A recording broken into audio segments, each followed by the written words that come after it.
صحیح بخاری حدیث نمبر 1۔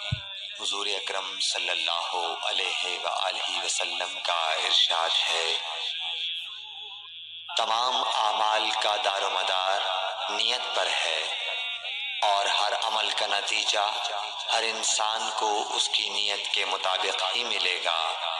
بس جس کی ہجرت دولت دنیا حاصل کرنے کے لیے ہو یا کسی عورت سے شادی کی غرض سے ہو، بس اس کی ہجرت انہی چیزوں کے لیے ہوگی جن کے حاصل کرنے کی نیت سے اس نے ہجرت کی۔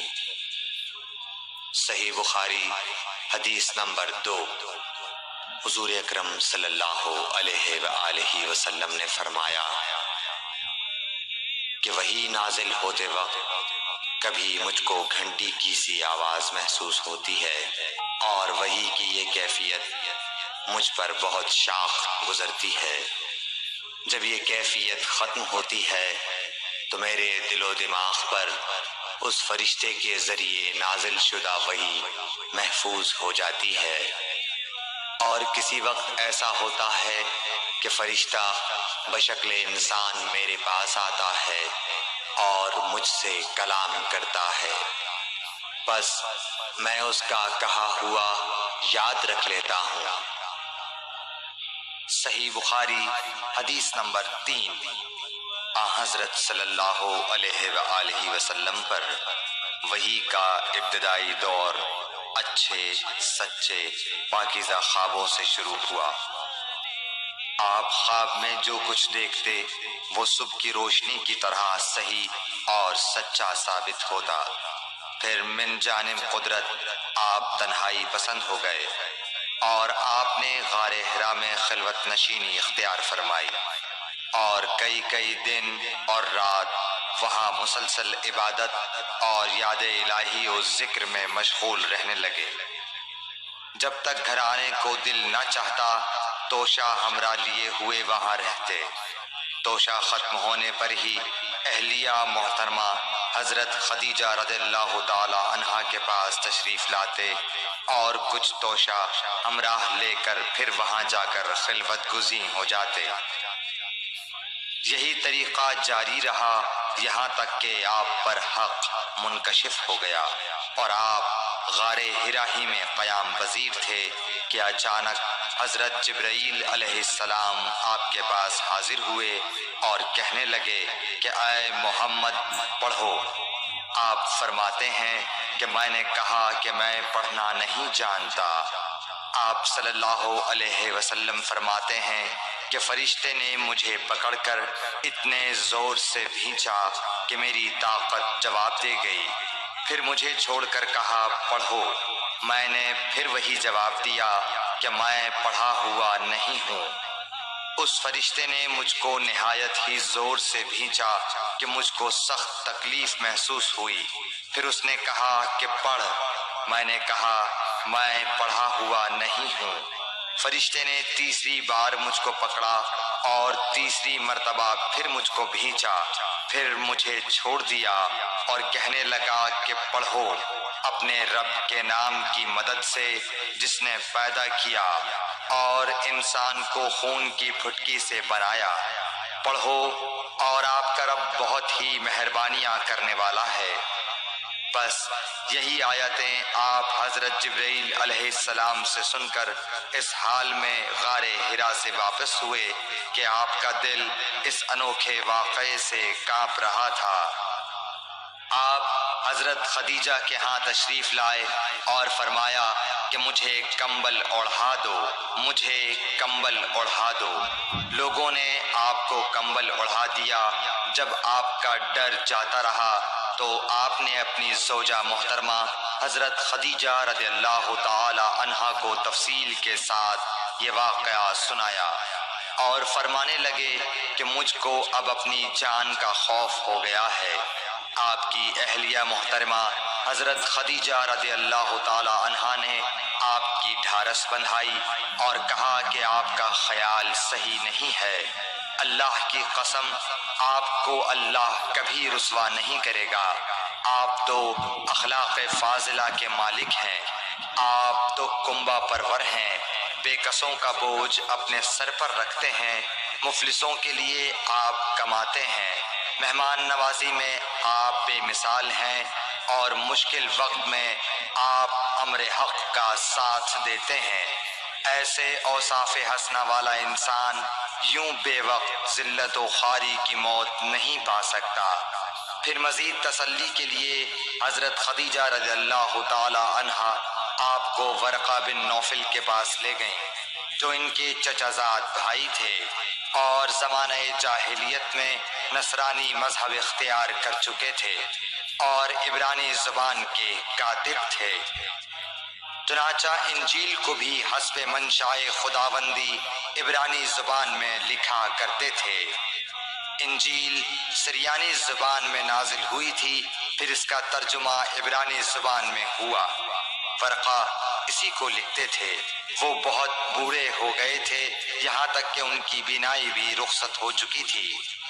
حضرت خدیجہ رضی اللہ تعالی عنہا نے ان کے سامنے آپ کے حالات بیان کیے اور کہا کہ اے چچا زاد بھائی، اپنے بھتیجے محمد صلی اللہ علیہ وسلم کی زبانی ذرا ان کی کیفیت سن لیجئے۔ وہ بولے کہ بھتیجے، آپ نے جو کچھ دیکھا ہے اس کی تفصیل سناؤ۔ چنانچہ آپ صلی اللہ علیہ وآلہ وسلم نے از اول تا آخر پورا واقعہ سنایا، جسے سن کر ورقہ بے اختیار ہو کر بول اٹھے کہ یہ تو وہی ناموس معزز رازدان فرشتہ ہے جسے اللہ نے حضرت موسیٰ علیہ السلام پر وحی دے کر بھیجا تھا۔ کاش میں آپ کے اس عہد نبوت کے شروع ہونے پر جوان عمر ہوتا، کاش میں اس وقت تک زندہ رہتا جبکہ آپ کی قوم آپ کو اس شہر سے نکال دے گی۔ رسول کریم صلی اللہ علیہ وآلہ وسلم نے یہ سن کر تعجب سے پوچھا کہ کیا وہ لوگ مجھ کو نکال دیں گے، حالانکہ میں تو ان میں صادق و امین و مقبول ہوں۔ ورقہ بولا، ہاں یہ سب کچھ سچ ہے، مگر جو شخص بھی آپ کی طرح امر حق لے کر آیا لوگ اس کے دشمن ہی ہو گئے ہیں۔ اگر مجھے آپ کی نبوت کا وہ زمانہ مل جائے تو میں آپ کی پوری مدد کروں گا، مگر ورقہ کچھ دنوں کے بعد انتقال کر گئے۔ پھر کچھ عرصے تک وحی کی آمد موقوف رہی۔ صحیح بخاری حدیث نمبر 4۔ حضور اکرم صلی اللہ علیہ وآلہ وسلم نے وحی کے رک جانے کے زمانے کے حالات بیان فرماتے ہوئے کہا کہ ایک روز میں چلا جا رہا تھا کہ اچانک میں نے آسمان کی طرف ایک آواز سنی اور میں نے اپنا سر آسمان کی طرف اٹھایا۔ کیا دیکھتا ہوں کہ وہی فرشتہ جو میرے پاس غار حرا میں آیا تھا وہ آسمان و زمین کے بیچ میں ایک کرسی پر بیٹھا ہوا ہے۔ میں اس سے ڈر گیا اور گھر آنے پر میں نے پھر کمبل اوڑھنے کی خواہش ظاہر کی۔ اس وقت اللہ پاک کی طرف سے یہ آیات نازل ہوئیں، اے لحاف اوڑھ کر لیٹنے والے، اٹھ کھڑا ہو اور لوگوں کو عذاب الہی سے ڈرا اور اپنے رب کی بڑائی بیان کر اور اپنے کپڑوں کو پاک صاف رکھ اور گندگی سے دور رہ۔ اس کے بعد وہی تیزی کے ساتھ پے در پے آنے لگی۔ صحیح بخاری حدیث نمبر 5۔ رسول اللہ صلی اللہ علیہ وآلہ وسلم نزول قرآن کے وقت بہت سختی محسوس فرمایا کرتے تھے، اور اس کی علامتوں میں سے ایک یہ تھی کہ یاد کرنے کے لیے آپ اپنے ہونٹوں کو ہلاتے تھے۔ ابن عباس رضی اللہ تعالیٰ عنہ نے کہا، میں اپنے ہونٹوں کو ہلاتا ہوں جس طرح آپ ہلاتے تھے۔ سعید کہتے ہیں، میں بھی اپنے ہونٹ ہلاتا ہوں جس طرح ابن عباس رضی اللہ تعالیٰ عنہ کو میں نے ہلاتے دیکھا۔ پھر انہوں نے اپنے ہونٹ ہلائے۔ ابن عباس رضی اللہ تعالیٰ عنہ نے کہا، پھر یہ آیت اتری کہ اے محمد، قرآن کو جلد جلد یاد کرنے کے لیے اپنی زبان نہ ہلاؤ، اس کا جمع کر دینا اور پڑھا دینا ہمارا ذمہ ہے۔ حضرت ابن عباس رضی اللہ تعالی عنہ کہتے ہیں، یعنی قرآن آپ صلی اللہ علیہ وآلہ وسلم کے دل میں جما دینا اور پڑھا دینا ہمارے ذمہ ہے۔ پھر جب ہم پڑھ چکے تو اس پڑھے ہوئے کی اتباع کرو۔ ابن عباس رضی اللہ تعالی عنہ فرماتے ہیں، اس کا مطلب یہ ہے آپ اس کو خاموشی کے ساتھ سنتے رہو، اس کے بعد مطلب سمجھا دینا ہمارے ذمہ ہے۔ پھر یقیناً یہ ہماری ذمہ داری ہے کہ آپ اس کو پڑھو، یعنی اس کو محفوظ کر سکو۔ چنانچہ اس کے بعد جب آپ کے پاس حضرت جبرائیل علیہ السلام وحی لے کر آتے تو آپ توجہ سے سنتے۔ جب وہ چلے جاتے تو رسول اللہ صلی اللہ علیہ وسلم اس وحی کو اس طرح پڑھتے جس طرح حضرت جبرائیل علیہ السلام نے اسے پڑھا تھا۔ صحیح بخاری حدیث نمبر 6۔ رسول اللہ صلی اللہ علیہ وآلہ وسلم سب لوگوں سے زیادہ جواد، سخی تھے، اور رمضان میں دوسرے اوقات کے مقابلے میں جب جبرائیل علیہ السلام آپ صلی اللہ علیہ وآلہ وسلم سے ملتے بہت ہی زیادہ جود و کرم فرماتے۔ جبرائیل علیہ السلام رمضان کی ہر رات میں آپ صلی اللہ علیہ وآلہ وسلم سے ملاقات کرتے اور آپ کے ساتھ قرآن کا دورہ کرتے۔ غرض حضرت صلی اللہ علیہ وآلہ وسلم لوگوں کو بھلائی پہنچانے میں بارش لانے والی ہوا سے بھی زیادہ جود و کرم فرمایا کرتے تھے۔ صحیح بخاری حدیث نمبر 7۔ ہرقل شاہ روم نے قریش کے قافلے میں ایک آدمی بلانے کو بھیجا، اور اس وقت یہ لوگ تجارت کے لیے ملک شام گئے ہوئے تھے، اور یہ وہ زمانہ تھا جب رسول اللہ صلی اللہ علیہ وسلم نے قریش اور ابو سفیان سے ایک وقتی عہد کیا ہوا تھا۔ جب ابو سفیان اور دوسرے لوگ ہرقل کے پاس ایلیا پہنچے جہاں ہرقل نے دربار طلب کیا تھا، اس کے گرد روم کے بڑے بڑے لوگ، علماء، وزراء و امراء بیٹھے ہوئے تھے۔ ہرقل نے ان کو اور اپنے ترجمان کو بلوایا، پھر ان سے پوچھا کہ تم میں سے کون شخص مدعی رسالت کا زیادہ قریبی عزیز ہے؟ ابو سفیان کہتے ہیں کہ میں بول اٹھا کہ میں اس کا سب سے زیادہ قریبی رشتہ دار ہوں۔ یہ سن کر ہرقل نے حکم دیا کہ اس ابو سفیان کو میرے قریب لا کر بٹھاؤ اور اس کے ساتھیوں کو اس کی پیٹھ کے پیچھے بٹھا دو۔ پھر اپنے ترجمان سے کہا کہ ان لوگوں سے کہہ دو کہ میں ابو سفیان سے اس شخص یعنی محمد صلی اللہ علیہ وسلم کے حالات پوچھتا ہوں۔ اگر یہ مجھ سے کسی بات میں جھوٹ بول دے تو تم اس کا جھوٹ ظاہر کر دینا۔ ابو سفیان کا قول ہے کہ خدا کی قسم اگر مجھے یہ غیرت نہ آتی کہ یہ لوگ مجھ کو جھٹلائیں گے تو میں آپ صلی اللہ علیہ وسلم کی نسبت ضرور غلط گوئی سے کام لیتا۔ خیر، پہلی بات جو ہرقل نے مجھ سے پوچھی وہ یہ کہ اس شخص کا خاندان تم لوگوں میں کیسا ہے؟ میں نے کہا وہ تو بڑے اونچے عالی نسب والے ہیں۔ کہنے لگا اس سے پہلے بھی کسی نے تم لوگوں میں ایسی بات کہی تھی؟ میں نے کہا نہیں۔ کہنے لگا اچھا اس کے پڑوں میں کوئی بادشاہ ہوا ہے؟ میں نے کہا نہیں۔ پھر اس نے کہا بڑے لوگوں نے اس کی پیروی اختیار کی ہے یا کمزوروں نے؟ میں نے کہا نہیں، کمزوروں نے۔ پھر کہنے لگا اس کے تابعدار روز پڑھتے جاتے ہیں یا کوئی ساتھی پھر بھی جاتا ہے؟ میں نے کہا نہیں۔ کہنے لگا کیا اپنے اس دعویٰ نبوت سے پہلے کبھی کسی بھی موقع پر اس نے جھوٹ بولا ہے؟ میں نے کہا نہیں۔ اور اب ہماری اس سے صلح کی ایک مقررہ مدت ٹھہری ہوئی ہے، معلوم نہیں وہ اس میں کیا کرنے والا ہے۔ ابو سفیان کہتے ہیں میں اس بات کے سوا اور کوئی جھوٹ اس گفتگو میں شامل نہ کر سکا۔ ہرقل نے کہا کیا تمہاری اس سے کبھی لڑائی بھی ہوئی ہے؟ ہم نے کہا کہ ہاں۔ بولا پھر تمہاری اور اس کی جنگ کا کیا حال ہوتا ہے؟ میں نے کہا لڑائی ڈول کی طرح ہے، کبھی وہ ہم سے میدان جنگ جیت لیتے ہیں اور کبھی ہم ان سے جیت لیتے ہیں۔ ہرقل نے پوچھا وہ تمہیں کس بات کا حکم دیتا ہے؟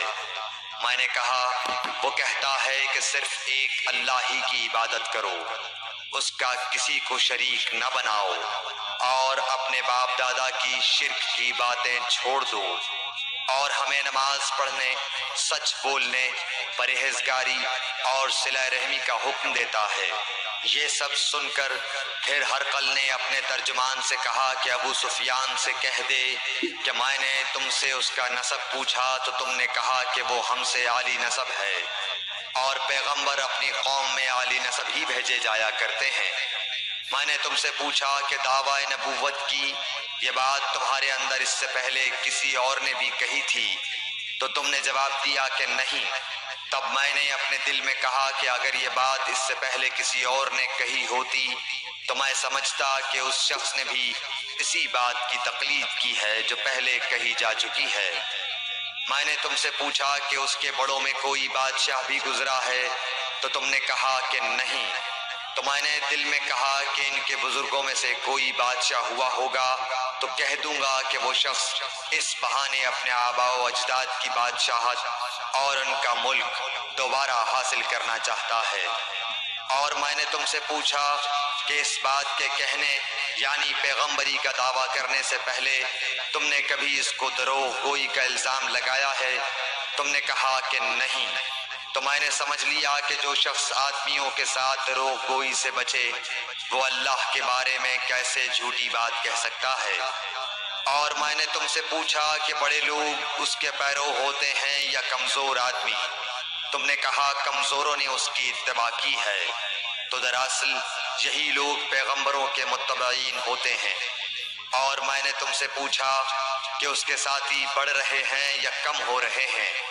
تم نے کہا کہ وہ بڑھ رہے ہیں، اور ایمان کی کیفیت یہی ہوتی ہے حتیٰ کہ وہ کامل ہو جاتا ہے۔ اور میں نے تم سے پوچھا کہ آیا کوئی شخص اس کے دین سے ناخوش ہو کر مرتد بھی ہو جاتا ہے؟ تم نے کہا نہیں۔ تو ایمان کی خاصیت بھی یہی ہے، جن کے دلوں میں اس کی مسرت رچ بس جائے وہ اس سے لوٹا نہیں کرتے۔ اور میں نے تم سے پوچھا کہ آیا وہ کبھی عہد شکنی کرتے ہیں؟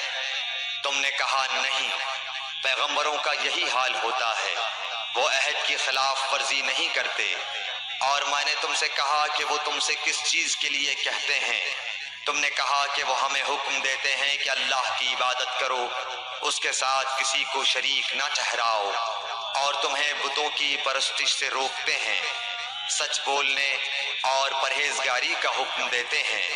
لہٰذا اگر یہ باتیں جو تم کہہ رہے ہو سچ ہیں تو ان قریب وہ اس جگہ کا مالک ہو جائے گا کہ جہاں میرے یہ دونوں پاؤں ہیں۔ مجھے معلوم تھا کہ وہ پیغمبر آنے والا ہے، مگر مجھے یہ معلوم نہیں تھا کہ وہ تمہارے اندر ہوگا۔ اگر میں جانتا کہ اس تک پہنچ سکوں گا تو اس سے ملنے کے لیے ہر تکلیف گوارا کرتا۔ اگر میں اس کے پاس ہوتا تو اس کے پاؤں دھوتا۔ ہرقل نے رسول اللہ صلی اللہ علیہ وسلم کا وہ خط منگایا جو آپ نے وحیہ کلبی رضی اللہ تعالیٰ عنہ کے ذریعے حاکم بصرہ کے پاس بھیجا تھا، اور اس نے وہ ہرقل کے پاس بھیج دیا تھا۔ پھر اس کو پڑھا تو اس میں لکھا تھا، اللہ کے نام کے ساتھ جو نہایت مہربان اور رحم والا ہے۔ اللہ کے بندے اور اس کے پیغمبر محمد صلی اللہ علیہ وسلم کی طرف سے یہ خط ہے شاہ روم کے لیے۔ اس شخص پر سلام ہو جو ہدایت کی پیروی کرے۔ اس کے بعد میں آپ کے سامنے دعوت اسلام پیش کرتا ہوں۔ اگر آپ اسلام لے آئیں گے تو دین و دنیا میں سلامتی نصیب ہوگی، اللہ آپ کو دوہرا ثواب دے گا، اور اگر آپ میری دعوت سے روگردانی کریں گے تو آپ کی رعایا کا گناہ بھی آپ ہی پر ہوگا۔ اور اے اہل کتاب، ایک ایسی بات پر آ جاؤ جو ہمارے اور تمہارے درمیان یکساں ہے، وہ یہ کہ ہم اللہ کے سوا کسی کی عبادت نہ کریں اور کسی کو اس کا شریک نہ ٹھہرائیں، اور نہ ہم میں سے کوئی کسی کو خدا کے سوا اپنا رب بنائے۔ پھر اگر وہ اہل کتاب اس کتاب سے منہ پھیر لیں تو مسلمانوں، تم ان سے کہہ دو کہ تم مانو یا نہ مانو، ہم ایک خدا کے اطاعت گزار ہیں۔ ابو سفیان کہتے ہیں جب ہرقل نے جو کچھ کہنا تھا کہہ دیا اور خط پڑھ کر فارغ ہوا تو اس کے ارد گرد بہت شور و غوغا ہوا، بہت سی آوازیں اٹھیں اور ہمیں باہر نکال دیا گیا۔ تب میں نے اپنے ساتھیوں سے کہا کہ ابو کبشہ کے بیٹے حضرت صلی اللہ علیہ وسلم کا معاملہ تو بہت بڑھ گیا، دیکھو تو اس سے بنی اصفر روم کا بادشاہ بھی ڈرتا ہے۔ مجھے اس وقت سے اس بات کا یقین ہو گیا کہ حضور صلی اللہ علیہ وسلم ان قریب غالب ہو کر رہیں گے، حتیٰ کہ اللہ نے مجھے مسلمان کر دیا۔ راوی کا بیان ہے کہ ابن ناطور ایلیا کا حاکم ہرقل کا مصاحب اور شام کے نصارہ کا لاٹ پادری بیان کرتا تھا کہ ہرقل جب ایلیا آیا ایک دن صبح کو پریشان اٹھا تو اس کے درباریوں نے دریافت کیا کہ آج ہم آپ کی حالت بدلی ہوئی پاتے ہیں، کیا وجہ ہے؟ ابن ناطور کا بیان ہے کہ ہرقل نجومی تھا، علم نجوم میں وہ پوری مہارت رکھتا تھا۔ اس نے اپنے ہم نشینوں کو بتایا کہ میں نے آج رات ستاروں پر نظر ڈالی تو دیکھا کہ ختنہ کرنے والوں کا بادشاہ ہمارے ملک پر غالب آ گیا ہے۔ بھلا اس زمانے میں کون لوگ ختنہ کرتے ہیں؟ انہوں نے کہا کہ یہود کے سوا کوئی ختنہ نہیں کرتا، سو ان کی وجہ سے پریشان نہ ہوں۔ سلطنت کے تمام شہروں میں یہ حکم لکھ بھیجیے کہ وہاں جتنے یہودی ہوں سب قتل کر دیے جائیں۔ وہ لوگ انہی باتوں میں مشغول تھے کہ ہرقل کے پاس ایک آدمی لایا گیا جسے شاہ غسان نے بھیجا تھا۔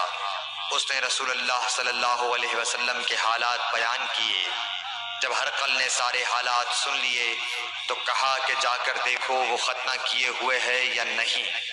انہوں نے اسے دیکھا تو بتلایا کہ وہ ختنہ کیا ہوا ہے۔ ہرقل نے جب اس شخص سے عرب کے بارے میں پوچھا تو اس نے بتلایا کہ وہ ختنہ کرتے ہیں۔ تب ہرقل نے کہا کہ یہی محمد صلی اللہ علیہ وسلم اس امت کے بادشاہ ہیں جو پیدا ہو چکے ہیں۔ پھر اس نے اپنے ایک دوست کو رومیہ خط لکھا اور وہ بھی علم نجوم میں ہرقل کی طرح ماہر تھا۔ پھر وہاں سے ہرقل حمص چلا گیا، ابھی حمص سے نکلا نہیں تھا کہ اس کے دوست کا خط اس کے جواب میں آ گیا۔ اس کی رائے بھی حضور صلی اللہ علیہ وسلم کے ظہور کے بارے میں ہرقل کے موافق تھی کہ محمد صلی اللہ علیہ وسلم واقعی پیغمبر ہیں۔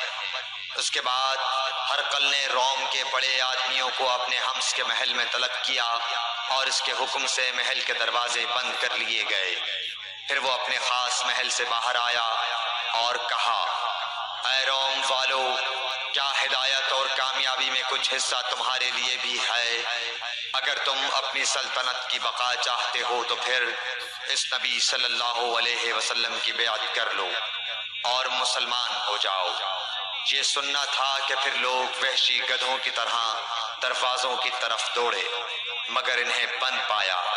آخر جب ہرقل نے اس بات سے ان کی یہ نفرت دیکھی اور ان کے ایمان لانے سے مایوس ہو گیا تو کہنے لگا کہ ان لوگوں کو میرے پاس لاؤ۔ جب وہ دوبارہ آئے تو اس نے کہا، میں نے جو بات کہی تھی اس سے تمہاری دینی پختگی کی آزمائش مقصود تھی، سو وہ میں نے دیکھ لی۔ تب یہ بات سن کر وہ سب کے سب اس کے سامنے سجدے میں گر پڑے اور اس سے خوش ہو گئے۔ بالآخر ہرقل کی آخری حالت یہی رہی۔ صحیح بخاری حدیث نمبر 8۔ رسول اللہ صلی اللہ علیہ وسلم نے فرمایا، اسلام کی بنیاد 5 چیزوں پر قائم کی گئی ہے۔